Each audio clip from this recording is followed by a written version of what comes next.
ইরানের বিরুদ্ধে সংঘাত চালিয়ে যেতে গিয়ে বড় সমস্যায় পড়েছেন প্রেসিডেন্ট ডোনাল্ড ট্রাম্প। কিন্তু প্রশ্ন হচ্ছে, এই সংঘাত কি সত্যিই চালিয়ে যেতে পারবেন তিনি, নাকি আইন তাকে থামিয়ে দেবে? চলুন পুরো বিষয়টি সহজভাবে বুঝে নেই। বর্তমানে যুক্তরাষ্ট্র ও ইরানের মধ্যে উত্তেজনা অনেক বেশি। যদিও কিছুটা যুদ্ধবিরতি আছে, কিন্তু বাস্তব পরিস্থিতিতে এখন অস্থির। ইরানের ওপর যুক্তরাষ্ট্র নৌ অবরোধ চালিয়ে যাচ্ছে, অর্থাৎ যুদ্ধ পুরোপুরি বন্ধ হয়নি, বরং চাপ বজায় রাখা হচ্ছে। এখানে আসে বড় বাধা। এই আইন অনুযায়ী প্রেসিডেন্টের যুদ্ধ শুরু করতে পারেন, কিন্তু 60 দিনের মধ্যে কংগ্রেসের অনুমোদন লাগবে, না হলে যুদ্ধ বন্ধ করতে হবে। আর সেই সময়সীমা শেষ হচ্ছে 1 মে।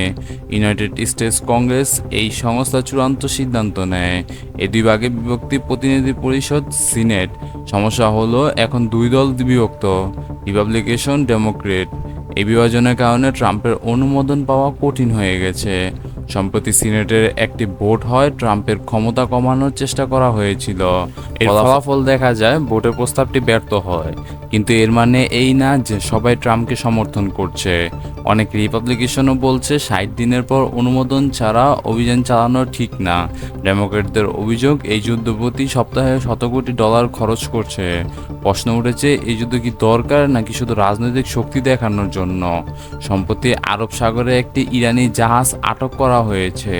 এরপর ইরান পাল্টা পদক্ষেপ নিয়েছে, ফলে যুদ্ধবিরতি থাকলেও বাস্তবে উত্তেজনা কমেনি।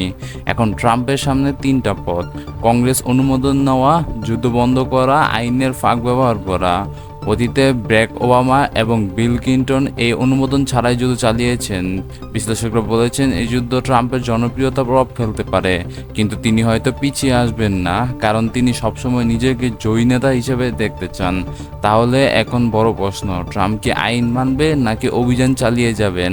আপনার কি মনে হয় বন্ধুরা? ট্রাম্পের এইরকম মনোবল যদি নিয়ে থাকে, তাহলে তো মনে হয় না এই অভিযানের বিরুদ্ধে বা বিপক্ষে হাঁটার তার কোনো প্রস্তাব দেখা যাচ্ছে। আন্তর্জাতিক প্রতিক্রিয়া, এই অভিযানে শুধু যুক্তরাষ্ট্র আর ইরানের মধ্যে সীমাবদ্ধ নয়, পুরো বিশ্ব এখন এটা নিয়ে চিন্তিত। মধ্যপ্রাচ্যের অনেক দেশ ভয় পাচ্ছে যে এই সংঘাত বড় আকারের যুদ্ধের রূপ নিতে পারে। বিশেষ করে তেলের বাজারে এর প্রভাব পড়ছে, কারণ এই অঞ্চল বিশ্বের তেলের বড় উৎস। এছাড়া যুক্তরাষ্ট্রের ভেতরে চাপও বাড়ছে। ইউনাইটেড স্টেটস কংগ্রেসের অনেক সদস্যরা বলছেন, এই যুদ্ধ দীর্ঘ হলে দেশের অর্থনীতি ক্ষতিগ্রস্ত হবে। সাধারণ জনগণের মধ্যেও প্রশ্ন উঠছে, কেন এই অভিযান, এর শেষ কোথায়? সব মিলে ডোনাল্ড ট্রাম্প এখন একটি কঠিন সিদ্ধান্তর সামনে। আইন মেনে যুদ্ধ থামাবেন, নাকি নিজের রাজনৈতিক ইমেজ ধরে রাখতে সংঘাত চালিয়ে যাবেন? এই সিদ্ধান্ত শুধু তার রাজনৈতিক ভবিষ্যৎ নয়, পুরো বিশ্বের স্থিতিশীলতার ওপর প্রভাব ফেলতে পারে। পরিস্থিতি খুব দ্রুত পরিবর্তন হচ্ছে।